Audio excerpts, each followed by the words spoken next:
Welcome to the Accumulating Wealth Podcast. I'm Judson Crawford. Myself and co-host Hunter Satterfield are CPAs, wealth advisors, and partners at Kane Waters and Associates, a financial services firm here to help business owners navigate the decisions they face every day. And as we near the end of a calendar year, we in fact just finished wrapping up 2024 taxes. It's our duty to remind clients on the steps they need to take to prepare themselves for next tax filing season. While you may feel inclined to push this into 2026, there are steps to complete before the end of the year to help you save on taxes. So let's go. Okay, so today, my co-host Hunter Satterfield is gallivanting somewhere across the country. And so I have brought in multiple time guest Keith Klein. Thank you. Planner to the stars. Yes. I got some pretty big shoes to fill with Hunter not being here, but Yeah. hopefully I can make this thing go smoothly and not so big. Interestingly, maybe not have told this on the last podcast Keith was on. Keith and I actually met at Texas Tech University when we were in doing our graduate degree, getting our master's in accounting, which is very prestigious. Anyways, our Red Raiders, number 7. Yeah. Undefeated. Incredible. And I think it's awesome that our absent co-hosts team is back in the top 25 as well. Yeah, barely. Barely. Congratulations to them on beating Oklahoma and getting, I think, the number 21. Oh, are they 21? Okay. Yeah. So A&M, we're coming after you. How long do you think they'll stay there? I don't know who they're playing next week. I think they're playing Arkansas this next weekend because I think it's either this weekend or that one after. A&M, Arkansas this weekend. Oh, wow. Arkansas then has to play A&M and then Texas in a row. That's pretty tough. They've had a tough go of it this year. They have. Sorry, Hog fans. All right. Well, enough about college football. We could talk about it forever. Okay, Keith, today we're going to talk about year-end tax planning, something that we do every year. So when you approach, when you think about what you want to advise your clients on at the end of the year, it's segmented into a couple different areas that we're going to talk about. Where do you want to start today?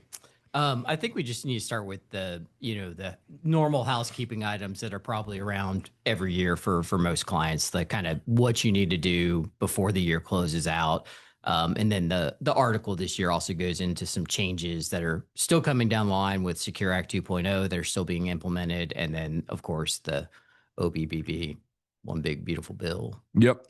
Well, we often do tax projections for our clients that are either coming in into the office in the last quarter or we send them to our clients that are not coming in at the end of the year. And so we want to do some housekeeping on your 2025 payroll. So that we don't miss out on some things. So what are the things that clients need to focus on when it comes to wrapping up their payroll or W-2 for the end of the year? Yeah, for sure. So the big one is always making sure you get that full salary deferral in there, and knowing how old you are also, changes the amount of the deferral. So, if you're over 50, you get the catch-up deferral. And if you're over 60 or in that strange window from 60 to 64, you get that super catch-up deferral. So first action item for everybody that's listening is to find out how old you are. Yeah, that's a big one. Okay. Yeah. And so what are the amounts this year for the now 3 different segments of deferrals? Yeah. So for us young people, yes, me and you, it's $23,500. $23,500. Right. And then the catch-up would then be an additional $6,500. Okay. If you add those two numbers together, 31,000. Well, I think that you've mistaken that. There is that in the catch-up now 7,500 for a total of 31,000. Yes. Sorry, yeah. Did I say 6,500? Yeah. It's okay. I'm a year behind. It's all right. Yeah. We're just talking numbers here, guys. That's right. Okay. And then what is this super deferral thing? So the super deferral was part of the Secure Act 2.0. And again, it's only for those like 4 years, or actually based 5 years, 60 to 64. And that is one, it has to be Roth. Yes. You cannot do a traditional and actually get tax savings today from it. But it is an additional $10,000. That is correct. And so it actually, it's a huge help for whatever odd reason that they decided that those age ranges were super special. They did. And so, number one, If you turn 50 within the calendar year, even on December 31st, you can get the full catch-up contribution for the entire year, which is that $7,500. The regular deferral of $23,500 is very important. Even though if you are maximizing your 401k profit sharing plan, you can still get the total amount in if you miss that amount, but it's going to increase your staff costs. Right. So you want to make sure you hit those numbers by the end of the year. For any Cane Waters clients, if you have any questions on that, on how to do that through payroll, obviously just reach out to your planner. Yeah, if you have a safe harbor 401k plan, the deferral's free. So there's no reason not to maximize it. You're already paying the safe harbor speed tax or tax to get it in, basically. So absolutely. Okay, so while we're talking about W-2 items, is there anything else when we're thinking about our payroll that we need to think about? So on, I think when you get your year-end tax projection from your planning team here at Cane Waters, a lot of times there are payroll changes that we'll make to your federal and or state withholding, just to make sure you're in line there. A lot of times I'll increase those for clients because it's easier to make the payroll change than have them make a quarterly estimated tax payment. So that'd be definitely something to take into account. The other thing that is often, I think, maybe overlooked a little bit is, making sure you get your health insurance amount to your payroll provider so they can add that into your W-2. If it's not in your W-2, it's technically not going to be tax deductible. That is correct. So it basically needs to be added to your, so if you own your S corporation, which the vast majority of our clients do, and you pay your health insurance through your corporation, which the vast majority of our clients do, you need to take that amount of premium that you're paying on behalf of you and your family, if you're in a family plan, and add that to your W-2 at the end of the year. It just is a simple phone call or email to your payroll folks, but that is something that really helps us out. And you don't want to have to amend a W-2 after the end of the year because usually that comes with some fees. Okay, so one of the things that we had kind of hoped, crossed our fingers, that would be completely taken care of with the big, beautiful bill was pass-through entity tax, PTEs. We did not get our wish exactly. They are still with us and will be with us. Can you kind of explain like what happened with those and even what the pass-through entity tax is for those that maybe are not familiar? Yeah. So if pass-through entity tax is only something that if you live in a state, unlike Texas, that doesn't have a state income tax. Scoreboard. So, if you want to move here, don't. I think we're full. Yeah, basically, door shut. Yeah. But no, if you live in a state with a state income tax, most states have it at this point, where you can elect to pay your tax liability through your corporation. So most of the time, these corporate entities that we've set up for our clients are pass-through entities, but you can opt into actually paying the tax through that entity. The reason you would want to do that is then it becomes a business expense and you get a federal deduction for it. One of the things that Trump changed the first time he passed some tax legislation was a $10,000 kind of cap on SALT. So your state, local tax, property taxes, and most clients, arguably, your property taxes usually take up most of that. Take care of the full 10,000. So you're no longer getting a state income tax deduction. So you elect to pay part of it through your corporation. The SALT limit is actually increased in the OBBB, way too many B's, BBBB, to $40,000. But it's increased to 40,000. But if your income's over 600,000, you're still at the 10,000. So if your AGI is 10,000 or 600,000, you're still at 10,000. If your AGI is below that, then you'll it's you kind of phase through it, but yes. Yeah. And so what that really means is that we are still preparing our pass-through entity taxes for most of our clients. Well, for all of our clients that are at or above that kind of $600,000 income threshold.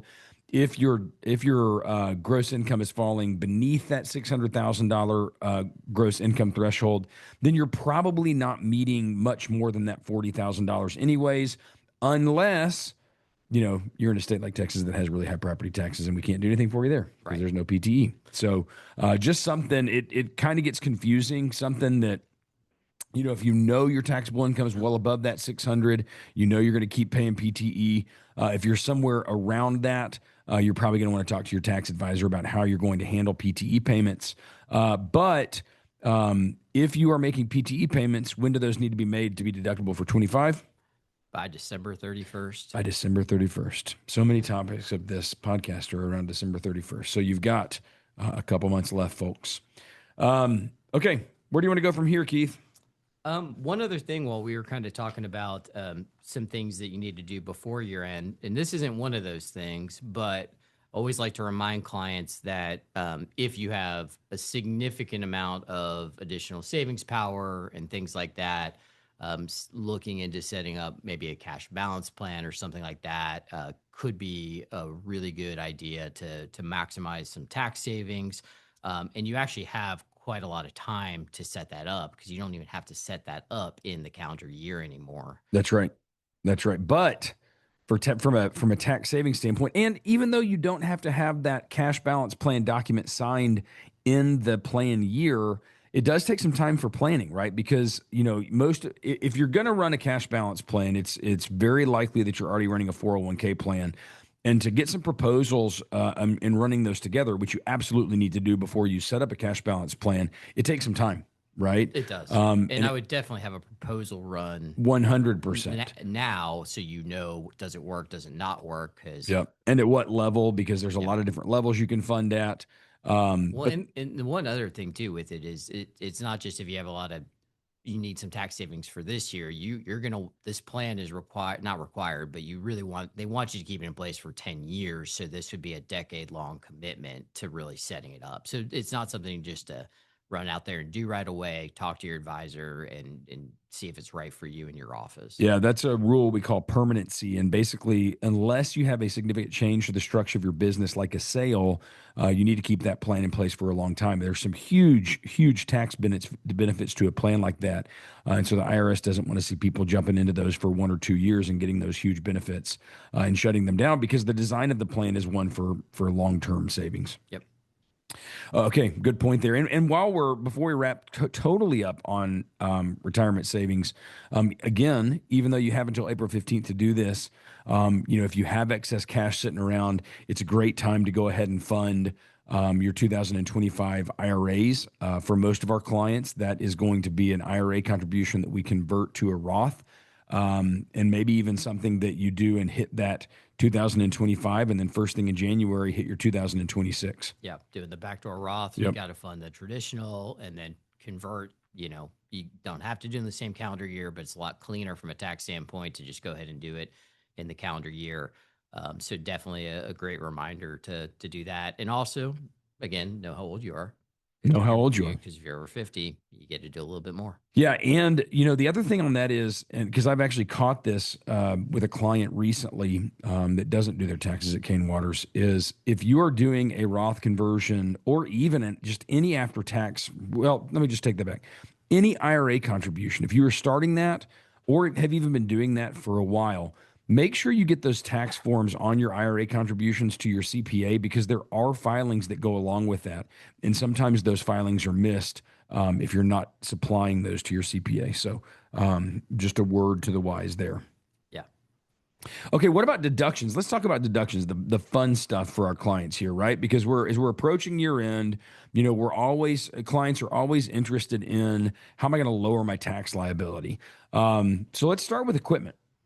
Yeah, so equipment, obviously, Section 179 that you and every dental supplier out there is well aware of that tries to sell you equipment. So my basic rule on when utilizing Section 179 is if it's equipment that you need that's going to make your office more productive, better in some way, then go ahead and let's do it. Let's buy the equipment before the end of the year. We can consider whether or not to use Section 179 or just regular maker's depreciation on it, depending upon how much in deduction you need. Yeah, don't buy just to buy. But I often tell my clients, we're sitting here in October of 25. Think out over the next 10 to 12 months? Are there things that you know that you're going to need? Because if you're in a spot, where you're in, especially when you're in the maximum tax bracket, you're not going to save any extra money next year. And a lot of times by buying it in the fourth quarter, you can get some discounts with your suppliers. So think ahead, not just what's something that you may need in the next 2 months. Think about what you're buying in 2026 as well, and you may be able to pull that forward. The other thing that I talk to clients a lot about is, if you have, an addition to the office or a renovation to the office coming up in 2026, and you're going to have a lot of deductions in 2026, are there any of those pieces of equipment or furniture or anything else that you can buy prior to the end of the year to pull back some of those deductions on that renovation into the previous year? Because again, most of the time you're going to have plenty of deductions in the year you do that. Yeah. And along those lines, nothing really changed with Section 179 with the one big beautiful bill. But what did change was when you talk renovation is leasehold improvement. Yep. So qualified leasehold improvements are now eligible again for 100% bonus depreciation that had been previously phasing out by about 20% per year. So that is a very nice thing. Yep. And so what we're talking about there is leaseholds that you put into place. So instead of like equipment, we're talking about like, structural things in the office, things that in the past we would have had to have written off over 15 or 39 years. We can write off all at once. So again, just think about the things you're doing in your office. Talk to your CPA about how you can write those things off. And you can go back and listen to some of our other tax planning podcasts where we've talked about, sort of the differences in taking bonus depreciation in 179 and how you can kind of do that, to maximize your deductions over, a period of basically the first 3 to 5 years instead of wasting everything all at once if you don't need it. Yeah, absolutely. And too, like, if you're doing a lot of leasehold improvement stuff, like, and you're starting right now, it's probably not going to get done this year. So just something to be thinking about on a go forward. Says you. Well, with that attitude, you know that if you know a contractor that can with build that out attitude, you're not going to get anything done by the end of the year. 2.5 months. I'd like to meet them. That's right. Okay. So outside of equipment, because a lot of times we focus on equipment, but there are a lot of other little expenses that we can discuss that you may want to focus on before the end of the year. What is this? Hey, you're a golfer. Yeah. You enjoy playing the links. Anyways, what is this Augusta rule thing? Yeah. So Augusta, what a tremendous golf event that is. The Masters every year is fantastic. I do know that for any golfer to watch. But yeah, so the Augusta rule is basically a rule that was generated out of Augusta because people down there, when the Masters is in town, they leave town and they rent their houses out for a lot of money. And sometimes there's Masters tickets sitting on the kitchen table. Crazy. That's what I've heard. So anyway, and if you want to rent me one of those houses, just let us know. Okay, well, remind me next year. Yeah. So, but basically the rule came to be that if you rent out your primary residence for 14 days or less, you don't have to pick up any income tax on the personal side of that equation. But if you're paying yourself a fair market value rent, you'll be able to deduct that as a business expense for the use of your home, for a board meeting, for a gathering of sorts with your staff. And you Christmas party, company meeting, whatever it is.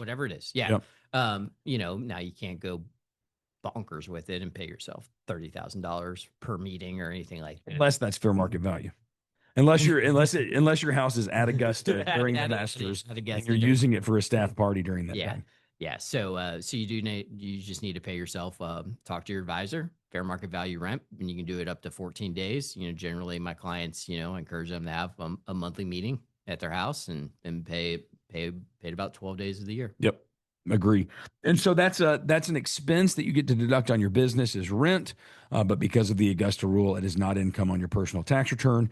And that is also something that you can use on not just your primary residence, but if you do have, a lake or a river or a mountain home and you do business at those properties, you can use that rule there as well. Okay. What other kind of expenses would you tell your clients to look for at the end of the year? Yeah. So, I mean, depending what you need in deductions, much like you were talk to your clients about like what equipment they need. Well, what C courses do you need to go to? If you want to prepay for some courses at Spear, or you want to prepay for some other CE Yeah, courses like the at Cane Waters annual meeting. Cane Water's annual meeting, Perfect. or if you wanted to, you know, prepay some marketing expense, trying to drive up some new patients in your practice and things like that. You just got to kind of look at what are you planning on spending in the first quarter that you could maybe, bring back. Now, one of the caveats to prepaying all this stuff is then in 2026 you may have less deductions, so you got to be kind of smart with it and Yeah, make but it sure feels good now. it feels good now, and that's what That's we're what going for. That's yeah. what we're going We'll for. talk about Yeah. next year, this time Yeah. next year. Okay. If I'm welcome back on the That's right. podcast. You will be. Um, okay, so and then the other thing, okay, so we talked about that, and then did you note this? Any personal expenses? Sometimes you travel, sometimes you are at an event and you pay some things personally. What if you did that? Is that something you need to go back and look at before the end of the year? Yeah, absolutely. Take a look at your personal credit card statements for the year. If there's a meal on there or a flight somewhere, those are just the common ones. But there's a Benco bill on there too. Go ahead and reimburse yourself from the practice and get that deduction in this year, because you don't want to miss out on that. Because if it's just on your personal credit card statement, it's not going to be something that's going to be picked up on your tax return, generally speaking. Yep. Okay, before we wrap up, let's talk a little bit about charitable contributions. Did anything change in 2025 for charitable contributions? For charitable contributions, the majority of the changes are coming next year, but this is kind of the last year to really get the max benefit out of a DAF. Yep. Yeah. Okay. And a And DAF is? a donor advised fund. Yep. Okay. So there are some changes coming in 2026, and some of that will be limited based on income. And so, if you are making big contributions, or again, if you're planning on something in 2026 that's large, you may want to talk to your advisor about whether that makes more sense to do in 2025 because of some of those changes coming in 2026. And as I've said on this podcast before, Crawford's Kids are always open for a charitable contribution. If you email us, we can get you the information on that 501c3.457. Okay, Keith, is there anything else we need to talk to clients about before the end of the year? Oh yeah, so big one here, because one thing to look at would be if you've sold anything that's resulted in like a capital gain, would be looking into if you have any unrealized capital losses that you can use to offset that capital gain. So sitting down with your investment advisor and kind of going through that, or if you're have any money in our Canvas portfolio, you're doing some pretty awesome tax loss harvesting almost every day. Yeah, so this is kind of a note that if it's not something you do on an ongoing basis with your investment advisor, and you do have personal funds invested, so this is not something you do within your retirement accounts. If you have personal brokerage accounts or personal investments, looking at anything that you may want to tax loss harvest, sell before the end of the year, and capture some losses that you may have. That is a good idea to do before 12/31, so you don't miss that opportunity this year to go ahead and get out of those and reinvest. So Keith, I think that's it. I think you guys are prepared for the year end. And if you guys are not confident that you're maximizing your tax planning opportunities, our advisors here are always ready to help. The team here at Cane Waters can help you review your current tax situations and help discuss opportunities to take advantage of by the end of this year. So visit canewaters.com/contact, and you can always connect with a team member of ours. And if you enjoy listening to this podcast, please subscribe. That way you never miss an episode. You can always go back and catch up with the ones you missed. If you're enjoying the show, leave us a review. We do want to know what you want to hear and what you think of our show. And if you have a question, comment, or even an idea for a future episode, reach out at kmwaters.com/wealth. We do read these emails and we do reply. If you want to learn more about what we're not doing when we're behind the mic, visit kmwaters.com. We're helping more than 3,400 clients work towards their long-term financial plans. And thanks again for listening to the Thanks again for listening to the Accumulating Wealth podcast, and we'll see you next time.